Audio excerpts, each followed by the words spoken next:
Share मार्केटमा starting पोइन्टमा तपाईँ कसरी लाग्नुभयो र सुरुवाती चरणमा तपाईँ मार्केटबाट लसमा जानुभएको कम्प्लिट गरिएको कुरा छ र अहिलेको मार्केटलाई हेर्दाखेरि हामी म्याक्सिमम अघि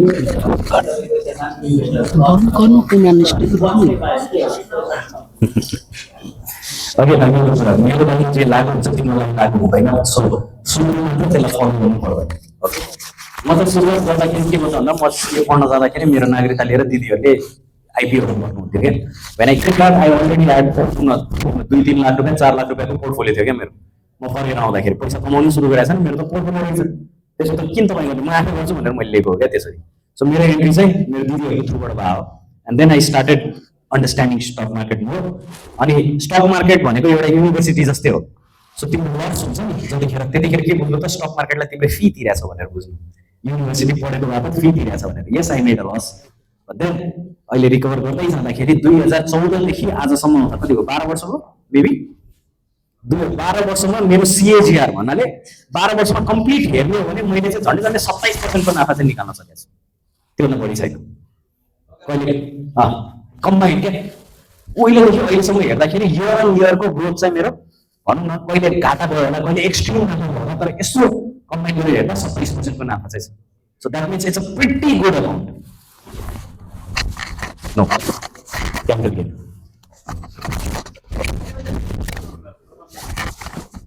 त्यो पोलिटिकल मतलब हुँदैन।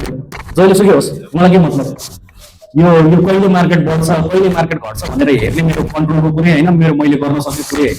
मार्केट घट्यो भने मैले के गर्छु, मार्केट बढ्यो भने मेरो के गर्छु, मैले स्ट्राटेजीमा खेल्ने।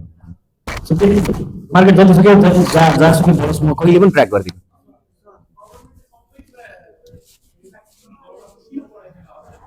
किनभने तपाईँलाई पनि बिलिभ छ कि अब सेयर मार्केट बढ्छ भनेर। सेयर मार्केटको पार्टिसिपेट त्यो भन्नलाई छ तर आत्मबल छैन क्या। सो मेजर इन्भेस्टरहरूको कन्फिडेन्स चाहिँ अहिले त्यो छैन। चुनाव होला कि नहोला, भोलिको दिनमा कुन पार्टी आउला, अनि त्यसपछि अहिलेको अर्थमन्त्री होइन अर्को को अर्थमन्त्री आउला भन्ने त्यो क्वेसन मार्क जबसम्म छ नि तबसम्म बोलाउँदैन। अहिले सही हो त, अकुमुलेट गर्ने टाइमै हो त, गर्नु हो त। सब स्टक मार्केटमा हजुर भन्नु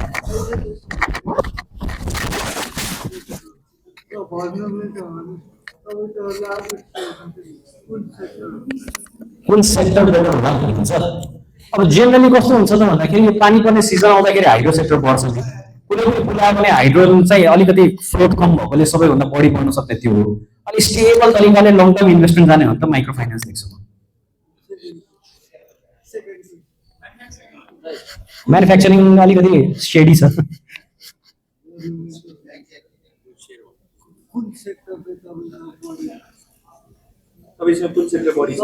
अगेन फेरि मैले लिएर मसँग बढी भएर के गर्नुहुन्छ भन्नु न। मेरो आफ्नो इन्भेस्टमेन्टको पोर्टफोलियो छ।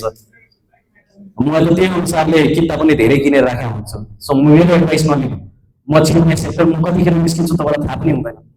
सो म यो सेक्टरमा भनौँ न तपाईँ जानु होला त्यो कोइराले फसाएछ भन्नुहुन्छ लास्टमा कहिले इट्स डिफरेन्ट बिकज मेरो रिस्क टेकिङ एबिलिटी र मसँग भएको fund size is pretty big.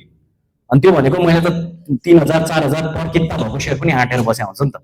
धेरैजनाले त्यसरी आँट्दैन। त्यो 10,000 किता 20,000 किता उठाएर बस्या हुन्छ। अनि त्यो मैले तपाईँलाई भनेर किन बेकारमा हैरान पार्नु।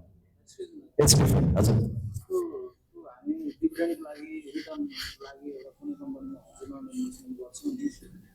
त्यसको इन्भेस्टमेन्ट कति वर्षको पिरियड हेरेर त्यसलाई स्टकमा जम्मा। म चाहिँ यसलाई कसरी सिम्पली के राख्छु त भन्दा म जुन कम्पनीमा चाहिँ इन्भेस्टिङ गरेर हुन्छ नि, इन्भेस्टिङ भनेको गर्यो छोड्यो होइन, त्यो कम्पनीको स्टक्सहरू चाहिँ म वर्षमा 4 चोटि मात्रै हेर्छु।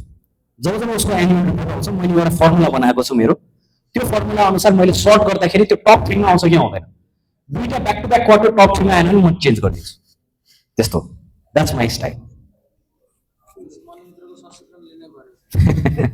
हजुर मेरो एउटा जिज्ञासा हजुर भन्नुहोस्। सोही वर्ष अध्ययन गर्दाखेरि र पुरानो व्यक्तिहरूसँग बुजुर्ग व्यक्तिसँग सोद्धाखेरि लगभग 75-78 वर्षको इन्टरभलमा ल्यान्डको जति किम्मत आज बढेको छ ध्यानमा इन्भेस्टमेन्ट गर्दाखेरि त्यसमा आजको दिनमा इभेन सुनमा पनि त्यो पिरियडको इन्भेस्टमेन्ट छैन। रिटर्न छैन।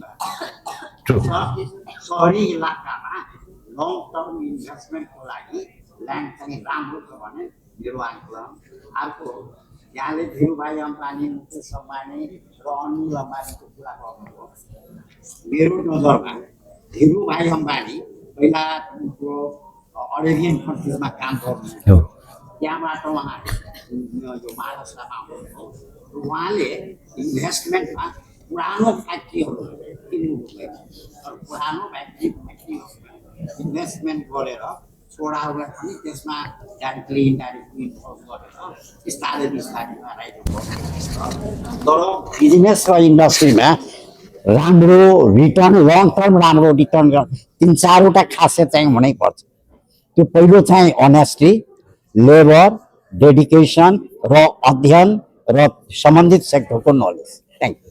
हो त उहाँले क्वेसन सोध्नुभयो होइन, उहाँले एडभाइस दिनुभयो उहाँको एक्सपिरियन्स अनुसार, उहाँको स्टडी अनुसार, विच इज सेड कि नेपालमा 76 वर्षको इतिहास हेर्ने भने सुनभन्दा बढी राम्रो रिटर्न ल्यान्डले दिएको छ, which is true.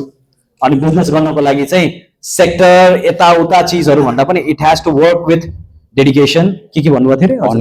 Honesty, labour, सम्बन्धित सेक्टरको knowledge, sector knowledge. Yes, that's true. त्यो भएर पैसा कमाउन सक्छ भने कमाउनु, मजाले कमाउनु। Thank you. Yes,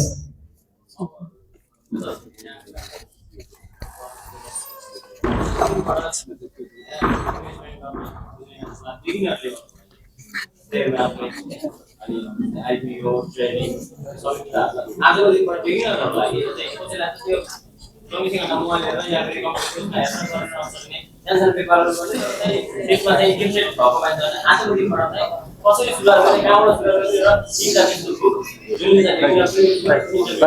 okay. So हेर, बिजनेस भनेको भेरी पर्सपेक्टिभ, कस्तो खालको गर्ने भनेर मैले भन्नुभन्दा पनि म एउटा सिम्पल तरिका चाहिँ के भनिदिन्छु भन्दा एउटा road map from student to business जानको लागि भन्नुहुन्छ है। जब आफूसँग सानो पुँजी छ, you start with filing IPO होइन। जबसम्म काम गरिरहेछौ, आइपिओ सकिसकेपछि के गर्ने त भन्दाखेरि अब साथीभाइहरूसँग मिलेर सानो अनलाइन बिजनेस जसमा चाहिँ धेरै क्यापिटल फ्रिज नहुने खालको dropshipping kind of business or any business जसलाई चाहिँ तिमीले एउटा ठाउँबाट लिने अर्को ठाउँमा सेटल गर्ने, तर बिचमा केही भ्याल्यु एडिसन गरिदिने क्या। मेबी प्याकेजिङ राम्रो गरेर हुन्छ कि, मेबी कस्टमर सर्भिस राम्रो दिएर हुन्छ कि, तिम्रो इन्भल्भमेन्ट केही चाहिँ हुनु पर्यो क्या त्यसमा होइन। त्यस्तो खालको बिजनेसबाट बिस्तारै ग्रो अप गरेर अनि बल्ल ठुलो ठुलो साइजमा जाने हो क्या। So you start with that. पहिला चाहिँ लो क्यापिटल युज गर्ने खालको बिजनेस गर्ने एन्ड देन टेकसँग रिलेटेड बिजनेस गर क्या अब फ्युचरमा, किनभने everything and anything is online र टेक रिलेटेड छ। Nepal is a developing nation जहाँ सबै चिज बिग्रेको छ।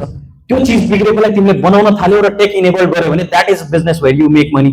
म चाहिँ के पनि देख्छु त भन्दाखेरि देश रित्तिन थाल्यो भन्छ नि सबजना है। देश रित्तिन थाल्यो भने चाहिँ ओके, नेपालीहरू विदेश जाँदैछ भनेपछि नेपालीको पर्चेसिङ पावर बढ्छ। सो नेपालीको पर्चेसिङ पावर बढाएको छ भने नेपालमा बसेर विदेशमा भएको नेपालले के चाहिँ सर्भिस दिन सक्छ त्यसरी सोच, अनि त्यसरी बिजनेस भन्छ क्या। जस्तो फर इक्जाम्पल अबको फ्यु इयर्स या अबको 8-10 वर्षमा चाहिँ मलाई के लाग्छ भने ओल्ड एज टुरिज्म वाला चिजहरू चाहिँ नेपालमा फर्स्ट आउँछ। किनभने बुढापाकाहरू मात्रै छ, सबै यङ केटाकेटीहरू त बाहिर गएर काम गर्दैछन्। इफ यु क्यान मेक एकदम राम्रो modern villas, individual 1 BHK 2 BHK apartment जस्तो भएको ओल्ड एज होमको लागि, अर्फेनेज भने होइन है मैले, ओल्ड एज होम्स एकदमै राम्रो, with organic farming, with health care facility, बुढापाकाहरूलाई इन्भेस्ट गर्न पनि राख्ने र त्यो ठाउँमा आफ्नो पेरेन्ट्सलाई लगेर राख्यो भने मान्छेले सो अफ गरोस्। त्यस्तो खालको बिजनेस चाहिँ एकदम फर्स्ट आउँछ र त्यसको लागि बाहिर बस्ने मान्छेहरूले $3,000 to $4,000 पर मन्थ पनि तिर्न रेडी हुन्छ अब फ्युचर। हजुर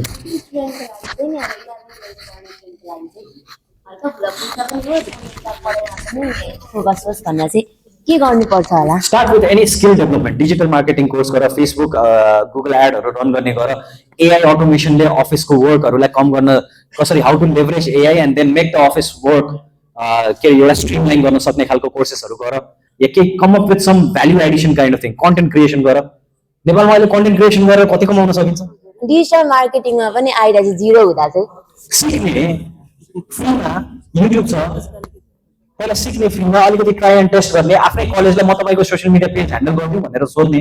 कलेजहरूले त सकिरह हुँदैन, फ्रीमा गराइदिन्छ तिमीलाई फर्स्टमा, होइन? एक्सपिरियन्स त्यहाँबाट बिल्डअप गर्ने बिल्डिङ पनि कलेजले बिग्रिन्छ नि, होइन? रिस्क छैन नि, that's how you gather experience. त्यसो कि जाने ल, capital is not a problem क्या।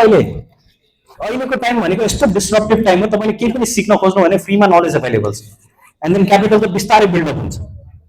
पैसा चाहिँ जहिले पनि टुलो हो, एउटा ठाउँबाट अर्को ठाउँ जानको लागि सहज गर्ने टुलो। पैसाले तपाईँको जर्नी फास्टर गरिदिन्छ, रोकिँदैन, ढिलो जानको मात्र कुरा हो।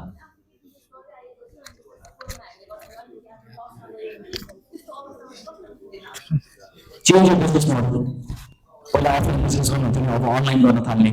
अहिलेको जमानामा मान्छेहरू कहाँ हुन्छ त्यहाँ एडभर्टाइजिङ गर्नलाई के गर्न सक्छु भनेर जाने, एक्टिभेसन प्रोग्रामहरू गर्ने, नेटवर्किङ इभेन्टहरूमा जाने, मान्छेहरू चिन्ने, आफ्नो प्रडक्ट पिच गर्ने, आफ्नो आइडिया पिच गर्ने, इन्भेस्टर ल्याउने या फ्रेन्ड्स एन्ड फ्यामिलीलाई लिएर आउने, होइन? अलिकति राम्रो सर्कल बनाउनु भने अर्को बिजनेस पनि गर्न मन लाग्छ, त्यसमा थोरै प्यासिभ पार्टनर बन्ने, त्यसरी अगाडि बढ्दै जाने हो क्या। प्रोग्रेसिभ माइन्डसेट राख्नुभयो भने you can do wonders. Okay, thank you so much. I hope तपाईँहरूको लास्ट क्वेसन हात उठायो के अरे? एकछिन ल, डिजाइन गरेर कम्पोज हुन्छौँ गर्नलाई आँटै हुँदैन क्या, सुरुवात गर्नुलाई आँट के भयो माइन्डले चाहिँ गरौँ जस्तो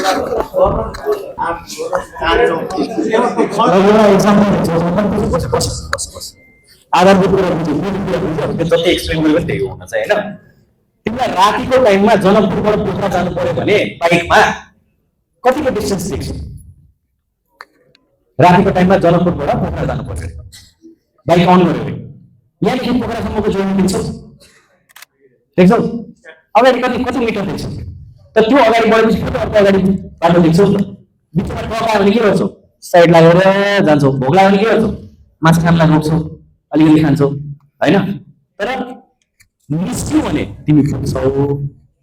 जानुपर्ने पोखरा जान नि, बस्नु नि, अलिकति बाइक होस्, गाडी आओस् अनि जाउँला, अब मलाई अलिकति सन्चो होस् अनि जाउँला भनेर आफूलाई एक्सपिरियन्स चिन्ता भने जिन्दगी त पर्दैन। I hope you understand the metaphor that I use and use it again. अगाडि बढेर एक स्टेप लियो, 3 स्टेप पुग्छ क्या बल्ल। Thank you so much. I hope your entertainment session on your hall master financial session was worth it. Your time is up.